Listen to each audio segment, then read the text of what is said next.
You know, some stories don't fall apart all at once. They crack.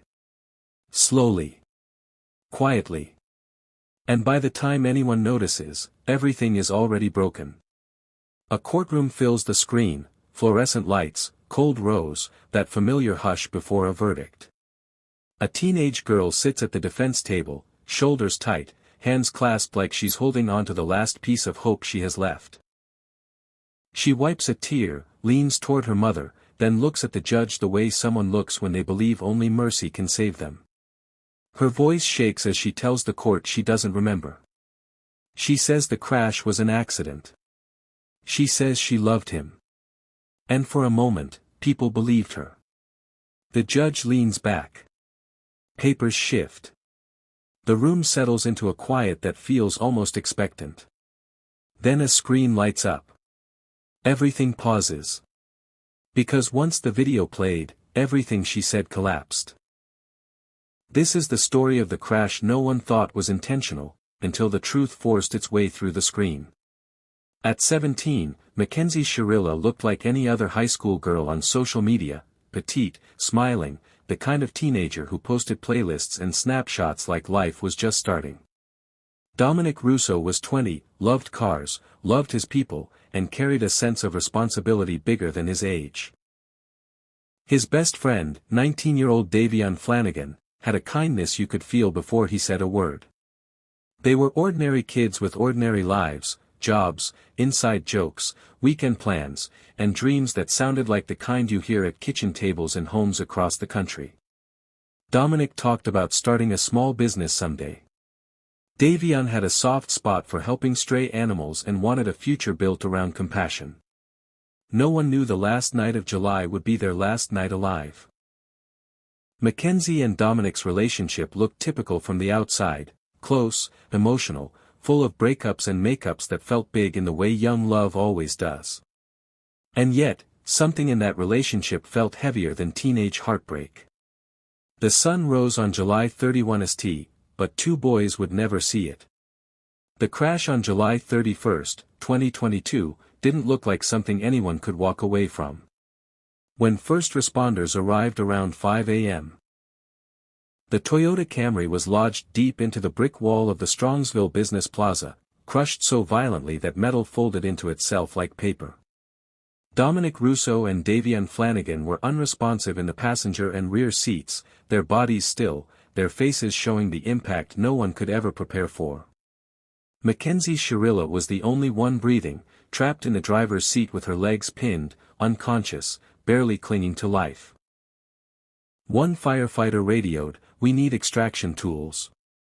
"She's alive, but she's stuck pretty bad," and another replied, "No movement from the other two." It was the kind of scene that told its own story long before anyone knew names, relationships, or the emotional trail that led all three of them there. Back at home, phones began ringing in houses that weren't ready for the kind of morning that waited for them. Dominic's mother sent another call to her son after noticing his phone location hadn't moved from a spot she didn't recognize. She later told investigators, "I called and called, he always picks up for me," a sentence that carried a fear only parents understand. Across town, Davion's family woke up expecting to hear the door open the way it usually did after a night out, but the quiet in their kitchen felt heavier than usual. His sister checked the time and said, "He should have been home by now," and when her mother answered, "Maybe he stayed at a friend's," it didn't settle the unease in her voice. Families remember the last normal moment, the last expectation, the last unreturned call, they feel the wrongness before they hear it. At the scene, officers walked the perimeter, taking in the details that didn't fit the typical pattern of a teenage speeding crash. One officer looked down the stretch of pavement leading to the impact site and said, "No skid marks, nothing," while another added, "She never hit the brakes."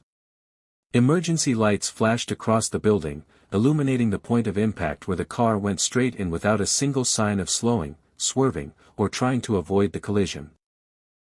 A detective later noted in his report that the vehicle's path was direct and continuous from the roadway to the structure, a detail that would become important weeks later. In those first minutes, though, the focus was survival, getting Mackenzie out, securing the scene, notifying next of kin. But even then, something small and quiet started forming, curiosity turning into confusion, confusion shifting into suspicion. By mid-morning, news stations had already released the first wave of headlines. High-speed crash leaves 2 dead, teenage girl hospitalized. Strongsville community shaken after fatal crash. Within hours, social media filled with photos of Dominic and Davion, smiling at cookouts, posing with friends, laughing in car selfies. The community reacted instantly, setting up candles, leaving flowers by the plaza wall, posting messages that read, "Rest easy, boys," and "Gone too soon." Videos of their memories spread across the timeline, each one carrying warmth and heartbreak in the same breath. What no one knew yet was that those posts would soon sit next to updates that felt harder and harder to understand. Detectives returned to the crash site later that afternoon to map out the trajectory, using laser measurements and vehicle data to recreate the path from the street to the wall.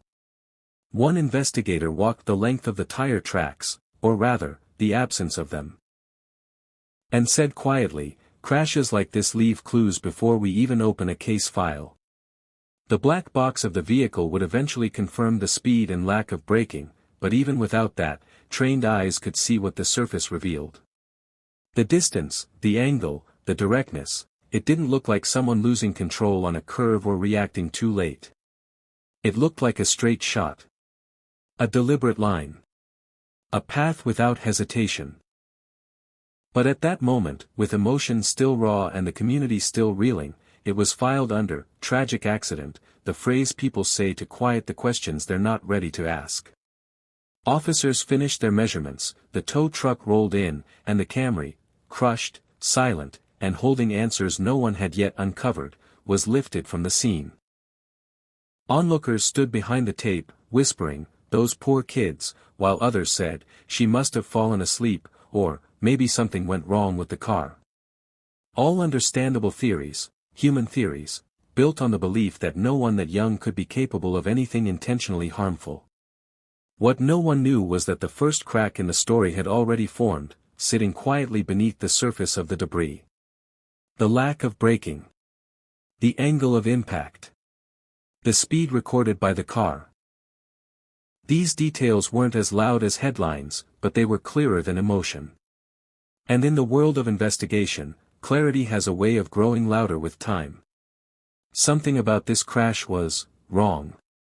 The shift in this case didn't happen in a courtroom or during a dramatic confession, it happened in a quiet room at the Strongsville Police Department when detectives obtained the surveillance footage from a business near the crash site. The footage was pulled from a camera position just far enough to capture the stretch of road leading straight into the plaza wall. When investigators pressed play, they expected to see a loss of control, maybe a sharp turn gone wrong, something that matched the initial belief of an accident. Instead, what they saw made the room fall silent. The car didn't drift, didn't fishtail, didn't respond like a driver was fighting to regain control. It accelerated, clean, direct, without a single pause. Straight into the building. One detective muttered under his breath, "She never even tapped the brakes," and another responded quietly, that's full throttle." As investigators replayed the footage frame by frame, the next step was understanding why 3 young people ended up on that road in the first place. They began interviewing friends, people who had seen the relationship between Mackenzie and Dominic up close. What emerged was a pattern of arguments, breakups, and emotional tension that went far beyond the typical push and pull of teenage dating. Friends described a relationship that felt heavy and unpredictable, one where jealousy and control sat underneath every disagreement. One friend said, they'd break up one day, post each other the next, you never really knew where they stood. Another recalled Dominic saying, "I just need some space." "She doesn't let anything go," a line investigators wrote down carefully. These weren't assumptions, they were documented statements, each one adding another piece to the relationship timeline detectives were building. While mapping out the dynamics of the relationship, detectives stumbled onto something that changed the tone of the entire investigation. During interviews, multiple friends mentioned hearing Mackenzie refer to something she called the mission. At first, officers thought it was teenage slang, maybe an inside joke or a phrase that didn't mean anything serious. But when one friend said, "She kept saying she had a mission to finish," and another added, "She said it more than once," like she meant it, the investigation took a more focused direction. Detectives exchanged looks across the table, and one of them asked the witness directly, "Did she ever explain what that mission was?" The witness shook her head and said, "No, but she wasn't joking when she said it." It was the kind of detail that doesn't fit neatly into an accident narrative, the kind that sits in the back of an investigator's mind and refuses to fade. The more friends they interviewed, the more consistent the descriptions became regarding Mackenzie's emotional volatility. Some said she could switch from affectionate to angry in minutes. Others remembered phone calls where she cried, yelled, and pleaded all in the same conversation. A friend who rode with her days before the crash said, "She said if he left her, she'd lose it," and detectives wrote those words down word for word. Another friend described seeing Mackenzie show up at Dominic's house late at night after arguments, determined to settle things on her terms. These weren't exaggerated accounts, they were documented statements later referenced in court. Each testimony added another thread to a story that felt more tangled than investigators initially realized. By the time detectives compiled the footage, cell phone data, and witness statements, they noticed something crucial: none of it aligned with an accidental crash. The direct path of the vehicle, the acceleration, the lack of braking, the relationship strain, the repeated mention of the mission, the emotional instability described by friends, every point leaned in the same direction. One lead investigator wrote in his notes, "Possibility of intentional act needs to be considered," marking the first moment the case officially shifted from accident to potential homicide. The tone inside the department changed, detectives spoke less about road conditions and more about motive. They stopped asking how the car crashed and started asking why. The final moment of this phase came late one evening when investigators reviewed everything again. Footage looping on screens, transcripts spread across a table, timelines marked with conflicting emotions and critical statements. One detective closed his notebook and said, "We have the video. We have the tension. Now we just need the piece that ties it all together." And with that, the case moved into territory no one expected. They had the crash. They had the tension. Now all they needed was proof. The moment the surveillance video reached the hands of prosecutors in late 2022, the tone of this case shifted from confusion to calculation. In a conference room inside the Cuyahoga County Prosecutor's office, legal teams watched the footage frame by frame, each second revealing details no courtroom testimony could soften. They saw the Toyota Camry pick up speed on Alameda Drive with no signs of hesitation, the accelerator pressed fully as the vehicle shot forward at a rate that made even seasoned attorneys lean in closer. One prosecutor said quietly, "There's no braking, not even a tap," while another added, "She aimed straight for the wall." The video left no room for interpretation. It didn't behave like a sleepy driver, a distracted teen, or a mechanical failure. It behaved like someone making a choice. And as they replayed the footage, the building didn't look like something she hit by accident, it looked like something she headed toward with intention. As the legal teams dissected the footage, detectives visited MetroHealth Medical Center, where Mackenzie was recovering from the crash. Nurses noted she had been crying, apologizing, and saying phrases like, "I'm sorry. I didn't mean for anything to happen," while also insisting she remembered nothing from the night. When detectives spoke with her, she repeated the same line, "I don't remember. It was all a blur. I swear I don't remember." Her voice shook, and she reached for tissues repeatedly, but investigators couldn't ignore the timing of the statements or the selective clarity. One detective later wrote in his report, "Her memory loss claims do not align with vehicle data or crash dynamics." Prosecutors reviewing those reports questioned whether her emotions reflected guilt or an attempt to shape a narrative before the evidence closed in on her. They noted the difference between trauma responses and rehearsed answers, and the more she talked, the more the unanswered questions began to outweigh the sympathy she initially received. As detectives left her hospital room, they regrouped in a quiet hallway, speaking in low tones that would later become a turning point in the investigation. One of them said, "We can't treat this like an accident anymore," and another answered, "Not after what we saw today." They didn't make an announcement or call a press conference. They didn't warn her family or alert the community. Behind closed doors, detectives made a quiet decision. The investigation would proceed as a homicide case. They began gathering warrants, compiling statements, and preparing to shift from medical updates to charges that would change everything for a 17-year-old girl who once claimed she remembered nothing. By early 2023, once the black box data, witness interviews, and surveillance footage were fully aligned, prosecutors moved forward with formal charges. Mackenzie Shirilla was charged with multiple counts, including 2 counts of murder, felonious assault, and aggravated vehicular homicide. When the news reached Strongsville, shock rippled through the community. Many people had still seen her as the girl who survived a tragedy, not the girl who caused one. Parents who knew her from school events said, "She's just a kid. How can they charge her with murder?" Others wondered how a teenage girl could be capable of something so extreme. But the legal threshold wasn't based on age, it was based on intent, and the evidence was stacking in one direction. As details began trickling out through court filings and media briefings, the emotional tone around the case shifted. Sympathy that once surrounded Mackenzie began fading, replaced by a steady, growing discomfort as more people learned about the lack of braking, the full acceleration, the tension in her relationship with Dominic, and the chilling phrase, "mission," repeated by multiple friends.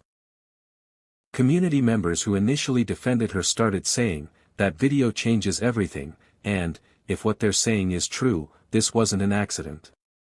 Even those who knew her personally struggled to reconcile the teenager they recognized with the footage that prosecutors now described as clear and unmistakable. What had once been a story of survival began transforming into a story of accountability. Inside legal offices, investigators reviewed the case with renewed urgency, examining every second of the footage, every interview transcript, every text message, and every detail that built the timeline leading to the crash. One prosecutor summed up the sentiment in a meeting by stating, "She said she doesn't remember anything, but the video? The video remembers all of it." And with that realization, the case crossed a line it would never return from. The courtroom on August 14, 2023, did not feel like a place where anyone came to win, it felt like a room where people came to survive the hardest day of their lives. The families of Dominic and Davion sat in complete silence, their hands folded, their eyes fixed forward, each one holding a grief that didn't need to be spoken to be understood. Every so often, a parent wiped their nose, or a sibling reached for a tissue, but no one said a word. Across the aisle sat 17-year-old Mackenzie Shirilla, small, shaking, her breathing uneven as she whispered, "It was an accident. I swear it was an accident," while her mother rubbed her back in slow circles. Her attorney leaned toward her, reminding her gently to stay calm and trust the process, but Mackenzie kept staring at the courtroom door, almost as if she expected someone to walk in and fix everything. It was the heavy kind of quiet that only forms when everyone knows the truth they're about to hear will hurt. The prosecution began its case with the video no one in the room would ever forget. They dimmed the lights and allowed the screen to become the center of the story, and for the first time in open court, the surveillance footage played in full view. Jurors watched the Toyota Camry accelerate down the long stretch of Alameda Drive without drifting, without slowing, and without even the slightest movement that suggested a driver trying to regain control. One prosecutor said, "This is full acceleration. This is not a loss of control," and as the image of the car slamming into the building replayed, several people in the gallery pressed their hands to their mouths. Then prosecutors walked the court through the toxic relationship evidence. Messages expressing anger, jealousy, repeated breakups, and attempts by Dominic to pull away. They read testimony from friends who said Mackenzie used phrases like, "I have a mission to finish," statements pulled directly from interviews conducted months earlier. One friend, while interviewed, had told detectives, "She kept saying it, like she already decided something," and prosecutors repeated that line word for word. It was a slow, methodical unraveling of the story Mackenzie had tried to stand on. When it was the defense's turn, they leaned heavily into a very different narrative. They argued she suffered from memory loss due to the crash, that trauma had wiped out key moments from her mind, and that her inability to recall the impact should not be held against her. Her attorney stated, she doesn't have a motive. There's no text, no recording, no statement where she expresses intent to harm anyone. They emphasized her injuries, fractures, a concussion, blood loss, and insisted her confused statements in the hospital came from pain, not guilt. The defense attempted to distance her from any suggestion of malice by repeating the idea that teen relationships are messy, emotional, and sometimes overwhelming, but not homicidal. They argued that the witness interpretations were subjective, and that the phrase, mission, could have meant anything. But the weight of the evidence pressed harder with each passing minute. The room grew still again as the prosecution replayed the video once more, this time slowed down, every frame highlighting the straight, unbroken path the vehicle took toward the wall. The judge leaned forward, his eyes fixed on the screen, his expression tightening. The defense tried to argue that lighting conditions, road layout, and driver panic could explain the trajectory, but the judge didn't look away. The narrator of the moment wasn't a lawyer or a witness, it was the video itself. And the microhook that hung over the air felt almost whispered, but the judge kept watching the video, and he saw something no teenager could talk her way past. When the judge finally delivered his verdict, the courtroom didn't breathe, it waited. He spoke slowly, deliberately, explaining that the evidence showed intent through the actions, not the words. He stated firmly, this was not reckless driving. This was the decision to drive a car like a bullet. Those words landed hard, echoing off the walls as Mackenzie held her face in her hands and broke down crying. Dominic's and Davion's families cried too, not out of victory, but out of the confirmation of something they had feared for more than a year. The judge found Mackenzie Shirilla guilty of 2 counts of murder, along with multiple related charges. In that moment, the teenage girl who had walked into the courtroom claiming memory loss now faced a lifetime shaped by the choices captured on video. She faced the court, but the families faced forever. The sentencing hearing on August 21, 2023, felt different from every day that came before it. Trials are about facts, evidence, timelines, and arguments, but sentencing is about the weight of what those facts have done to real people. When the judge announced that Mackenzie Shirilla would serve 15 years to life, the courtroom did not erupt, nor did anyone cheer. Instead, the room lowered itself into a quiet that said everything.